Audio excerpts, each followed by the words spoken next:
क्या आपने कभी सोचा है कि रातों रात अमीर बनने की ख्वाहिश आपको किस अंधेरे मोड़ पर ले जा सकती है? क्या आप तैयार हैं एक ऐसी कहानी सुनने के लिए जहां दौलत की चमक मौत के साए से भी ज्यादा खौफनाक हो सकती है? तो अपनी सांसें थाम लीजिए, क्योंकि आज हम आपको सुनाने जा रहे हैं एक ऐसा रूहानी राज जो आपके रोंगटे खड़े कर देगा और आपको सोचने पर मजबूर कर देगा कि क्या वाकई हर चमकती चीज सोना होती है, या कभी कभी वो सिर्फ एक भयानक जाल। यह चैनल केवल मनोरंजन के लिए है। हम किसी भी प्रकार की अंधविश्वास या तंत्र मंत्र को बढ़ावा नहीं देते। हमारा उद्देश्य केवल आपको एक रोमांचक और डरावना अनुभव देना है। बरसाती रात थी, ऐसी रात जब प्रकृति भी अपने सबसे डरावने रूप में होती है। घने काले बादलों के बीच बिजली ऐसे कड़क रही थी जैसे आसमान खुद गवाही दे रहा हो कि आज कुछ अनहोनी होने वाली है। हर कड़कड़ाहट के साथ धरती कांप उठती थी और हवा में एक अजीब सी ठंडक घुल जाती थी जो सीधे हड्डियों तक पहुंचती थी। पेड़ों की टहनियां ऐसे झूल रही थीं जैसे कोई अदृश्य शक्ति उन्हें अपनी धुन पर नचा रही हो। दूर कहीं सियारों की चीखें सुनाई दे रही थीं, जो इस खौफनाक माहौल को और भी भयावह बना रही थीं। गांव के हर घर में लोग अपने दरवाजे और खिड़कियां कसकर बंद कर चुके थे, मानो किसी अनचाहे मेहमान से खुद को बचा रहे हों। गांव करेलीपुर, जो आमतौर पर दिन में चहल पहल से भरा रहता था, इस रात पूरी तरह से सन्नाटे में डूबा था। सिर्फ बारिश की बूंदों की टप टप और बिजली की चमक ही इस सन्नाटे को तोड़ रही थी। ऐसे में कोई भी समझदार इंसान अपने घर से बाहर निकलने की हिम्मत नहीं करता।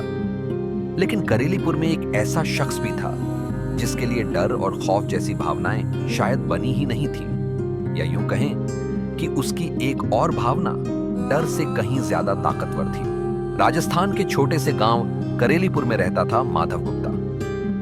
गांव का हर बच्चा, हर बूढ़ा उसे माधव महाजन के नाम से जानता था। यह नाम उसे उसकी दौलत या दानवीरता के लिए नहीं मिला था, बल्कि उसकी बेजोड़ चालाकी और अथाह लालच के लिए दिया गया था। माधव की आंखों में हमेशा एक अजीब सी चमक रहती थी, जो सोने चांदी की चमक से भी ज्यादा तेज थी। वह गांव का सबसे अमीर आदमी था, जिसके पास जमीन जायदाद, दुकान मकान सब कुछ था। माधव की चालाकी के किस्से गांव के हर चौराहे पर, हर चौपाल पर सुनाई देते थे। लोग कहते थे कि वह बातों बातों में किसी का भी घर गिरवी रखवा लेता था और फिर उसे कभी वापस नहीं मिलने देता था। उसकी मीठी जुबान और तेज दिमाग ने कई परिवारों को सड़क पर ला दिया था, लेकिन माधव को इन सब बातों से कोई फर्क नहीं पड़ता था। उसके लिए दुनिया में सिर्फ एक ही चीज मायने रखती थी, और ज्यादा दौलत। उसका लालच एक अथाह कुएं जैसा था जो कभी भरता ही नहीं था। माधव के पास सब कुछ होते हुए भी एक चीज की कमी थी, तृप्ति। संतोष नाम की कोई चीज उसकी डिक्शनरी में थी ही नहीं। वह हमेशा कुछ ऐसा चाहता था जो उसकी तकदीर को हमेशा के लिए बदल दे, उसे दुनिया का सबसे अमीर आदमी बना दे। वह किसी भी हद तक जाने को तैयार था, किसी भी कीमत पर। बस उसे और दौलत चाहिए थी। उसकी यह अतृप्त इच्छा ही उसे एक ऐसे रास्ते पर ले जाने वाली थी जहां से वापसी का कोई रास्ता नहीं था। एक रात, वही बरसाती रात, माधव अपनी दुकान बंद करके लौट रहा था। बारिश थोड़ी धीमी हो गई थी, लेकिन हवा में अभी भी एक अजीब सी नमी और ठंडक थी। गांव की गलियां सुनसान थीं और हर तरफ एक गहरा सन्नाटा पसरा हुआ था। माधव अपने पैसों के हिसाब किताब में डूबा हुआ था जब वह गांव के बाहर स्थित एक पुराने आम के बाग के पास से गुजरा। यह बाग गांव वालों के लिए एक रहस्यमयी और डरावनी जगह थी। लोग रात में तो क्या, दिन में भी इस बाग के पास से गुजरने से कतराते थे। कहा जाता था कि इस बाग के बीचों बीच एक बहुत पुराना बरगद का पेड़ है जिसके नीचे कोई अदृश्य परछाई रहती है। कुछ लोग उसे भटकती आत्मा कहते थे, तो कुछ उसे किसी पुराने जमाने के शैतान का ठिकाना मानते थे। बच्चों को डराने के लिए अक्सर इस बाग की कहानियां सुनाई जाती थीं, लेकिन माधव, जिसका लालच डर से कहीं ज्यादा बड़ा था, इन कहानियों पर कभी ध्यान नहीं देता था। उसके लिए ये सब सिर्फ मनगढ़ंत बातें थीं। लेकिन उस रात कुछ अलग था। माधव की नजर अचानक उस बाग के अंदर पड़ी। घने अंधेरे और बारिश की धुंध के बावजूद उसे कुछ हलचल महसूस हुई। अंधेरे में किसी लाल चोगे वाले आदमी की धुंधली सी आकृति दिखाई दी। माधव का दिमाग तुरंत दौलत की तरफ भागा। अगर कोई अमीर व्यापारी हुआ तो क्यों ना लूट लूं, उसने सोचा। उसकी आंखों में एक चमक आ गई। लालच ने उसके डर को पूरी तरह से निगल लिया था। वह धीरे से झाड़ियों के पीछे छिपकर उस आकृति को देखने लगा। माधव झाड़ियों के पीछे से उस लाल चोगे वाले आदमी को घूर रहा था। उसकी सांसें तेज हो रही थीं, लेकिन यह डर की वजह से नहीं, बल्कि संभावित दौलत की उम्मीद में था।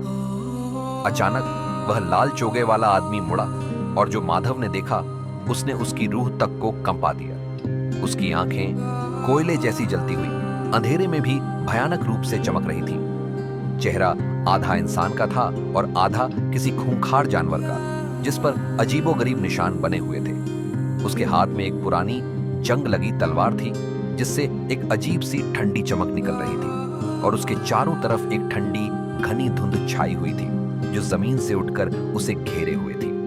माधव का गला सूख गया। उसके शरीर में जैसे खून जम गया हो। यह कोई व्यापारी नहीं था, यह कोई इंसान नहीं था, यह तो वही था जिसके बारे में गांव वाले फुसफुसाते थे। डर की एक ठंडी लहर उसके पूरे शरीर में दौड़ गई। वह भागने को मुड़ा ही था कि किसी ने पीछे से उसकी गर्दन को कसकर पकड़ लिया। एक अदृश्य शक्ति ने उसे अपनी गिरफ्त में ले लिया था। उसका शरीर जैसे पत्थर बन गया। वह हिल भी नहीं पा रहा था। और फिर एक आवाज आई। वह आवाज किसी इंसान की नहीं थी, गहरी, भारी और इतनी भयानक कि माधव के कानों में झर घोल रही थी। भाग मत, मैं तेरा इंतजार कर रहा था। माधव की हिम्मत जवाब दे गई। वह कांपते हुए बोला, आप कौन हैं? आवाज गूंजी। मैं हूं बरबांदेस, उम्र खाने वाला शैतान। मुझे तेरी आत्मा नहीं, तेरी उम्र चाहिए। बदले में मैं तुझे वो दौलत दूंगा जिसके लिए तू मर भी जाए। माधव ने एक पल भी नहीं सोचा। उसकी आंखों में फिर से वही चमक थी, दौलत की चमक। ठीक है, सौदा मंजूर है। बरबांदेस की भयानक मुस्कान अंधेरे में और भी डरावनी लग रही थी। उसकी आंखों की चमक और तेज हो गई, मानो उसने अपना शिकार पा लिया हो। उसने अपने लंबे पतले हाथों से एक काले मोम से सील किया हुआ लिफाफा माधव की तरफ बढ़ाया। लिफाफा छूने में ठंडा और अजीब सा था, जैसे किसी पुरानी कब्र से निकाला गया हो। बरबांदेस ने अपनी गहरी आवाज में कुछ शर्तें बताईं जो माधव के दिमाग में हथौड़े की तरह बज रही थीं। इसे खोलना मत, बताना मत, खोना मत। सुबह उठेगा तो गांव का सबसे अमीर आदमी होगा, पर भूल से भी अपनी जुबान से मेरा नाम मत लेना, वरना जो उम्र तेरी है वो पल में खत्म हो जाएगी। माधव ने बिना कुछ सोचे समझे लिफाफा ले लिया। उसके दिमाग में सिर्फ एक ही बात गूंज रही थी, दौलत, अथाह दौलत। बरबांदेस की चेतावनी उसके लालच के आगे फीकी पड़ गई थी। उसने सोचा, नाम न लेने में क्या जाता है, दौलत मिल रही है, यही काफी है। जैसे ही माधव ने लिफाफा पकड़ा, बरबांदेस एक धुंध में बदल गया और हवा में गायब हो गया। माधव वहीं खड़ा रहा, कांपते हुए, लेकिन उसके चेहरे पर एक अजीब सी खुशी थी।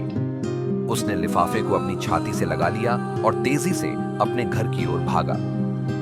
रात भर उसे नींद नहीं आई। वह बस सुबह होने का इंतजार कर रहा था, उस पल का जब उसकी तकदीर बदल जाएगी। उसे नहीं पता था कि यह तकदीर बदलने वाला सौदा उसकी जिंदगी को ही बदल देगा, एक ऐसे भयानक मोड़ पर जहां से वापसी असंभव थी। सुबह सूरज निकला, लेकिन माधव के लिए यह कोई साधारण सुबह नहीं थी। जब उसने आंखें खोली तो उसकी आंखें फटी की फटी रह गई। उसका छोटा सा घर, जो कल तक सामान्य था, आज सोने, चांदी और नोटों के ढेरों से भरा पड़ा था।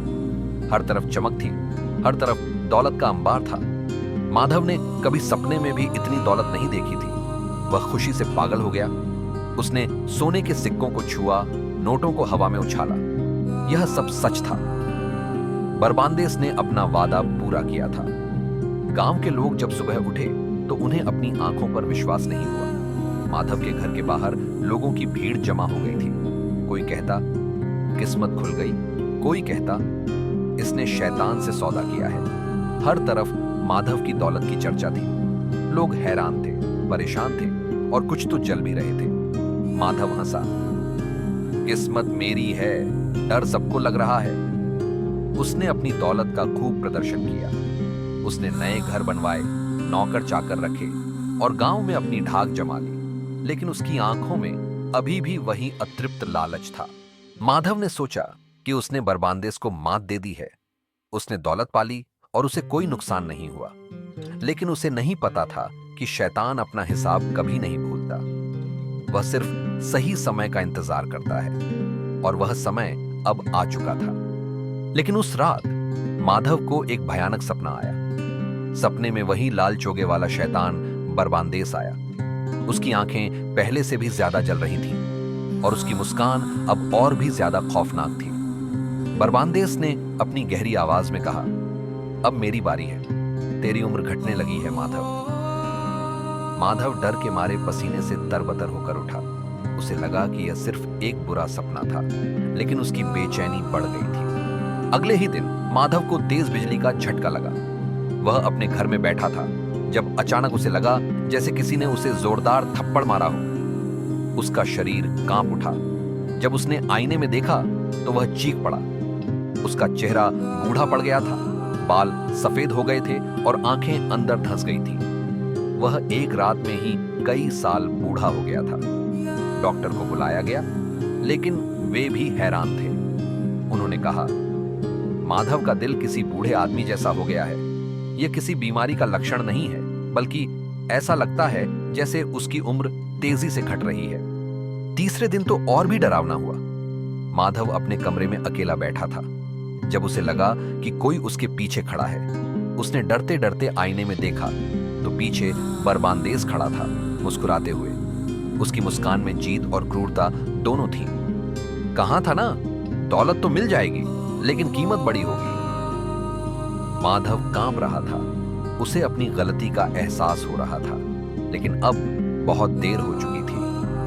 उसकी उम्र तेजी से घट रही थी और वह हर पल मौत के करीब जा रहा था। माधव की हालत दिन ब दिन बिगड़ती जा रही थी। वह अब एक बूढ़े, कमजोर आदमी जैसा दिख रहा था, जिसकी सांसें भी मुश्किल से चल रही थीं। उसकी सारी दौलत अब उसे किसी काम की नहीं लग रही थी। वह बस अपनी जिंदगी वापस चाहता था। एक दिन जब वह अपनी मौत का इंतजार कर रहा था, उसे अचानक उस काले लिफाफे की याद आई जो बरबानदेस ने उसे दिया था। उसने कांपते हाथों से वो लिफाफा खोला। अंदर एक चिट्ठी थी जिस पर खून से लिखा था, तेरी बाकी जिंदगी अब सिर्फ उतने दिनों की है जितने साल बाकी थे। अगर बचना है तो अपनी सारी दौलत जला दे। माधव की आंखों में एक उम्मीद की किरण जगी। उसने बिना एक पल भी गंवाए अपनी सारी दौलत को एक जगह इकट्ठा किया। सोना, नकद, हीरे जवाहरात, सब कुछ। और फिर उसने अपने हाथों से अपने ही घर में आग लगा दी। सोना, नकद, सब कुछ जलकर राख हो गया। आग की लपटें आसमान छू रही थीं। उसी पल आसमान में तेज बिजली कड़की और बरबानदेस की एक भयानक चीख हवा में घुल गई, जैसे कोई अदृश्य शक्ति दर्द से कराह रही हो। अगली सुबह माधव जिंदा था, लेकिन उसका घर राख बन चुका था। उसकी दौलत भी राख हो चुकी थी। वह अब बूढ़ा नहीं दिख रहा था, लेकिन उसकी आंखों में एक अजीब सी उदासी और खालीपन था। वह गांव छोड़कर कहीं चला गया, फिर कभी वापस नहीं लौटा। लोग कहते हैं, करेलीपुर के उस आम के बाग में आज भी एक परछाई घूमती है, लाल चोगा पहने, हाथ में तलवार लिए, किसी नए लालची इंसान की तलाश में। जो भी उस बाग के पास से गुजरता है, उसे एक अजीब सी ठंडक और एक भयानक एहसास होता है। कुछ लोग तो दावा करते हैं कि उन्होंने रात में उस बरगद के पेड़ के नीचे से एक धीमी, गहरी आवाज सुनी है जो किसी को अपनी ओर बुला रही होती है। माधव की कहानी करेलीपुर के बच्चों को आज भी सुनाई जाती है, ताकि वे लालच के भयानक अंजाम को समझ सकें। यह कहानी हमें सिखाती है कि कभी-कभी जो अमीरी रातों रात मिलती है, वो जिंदगी को पल में खा भी जाती है। दौलत की चमक अक्सर एक गहरा अंधेरा छिपाए होती है और हर सौदा फायदे का नहीं होता। कुछ सौदे ऐसे होते हैं जिनकी कीमत आपकी जिंदगी से भी ज्यादा होती है। तो दोस्तों, कैसी लगी आपको लालच और खौफ की यह रूहानी दास्तान?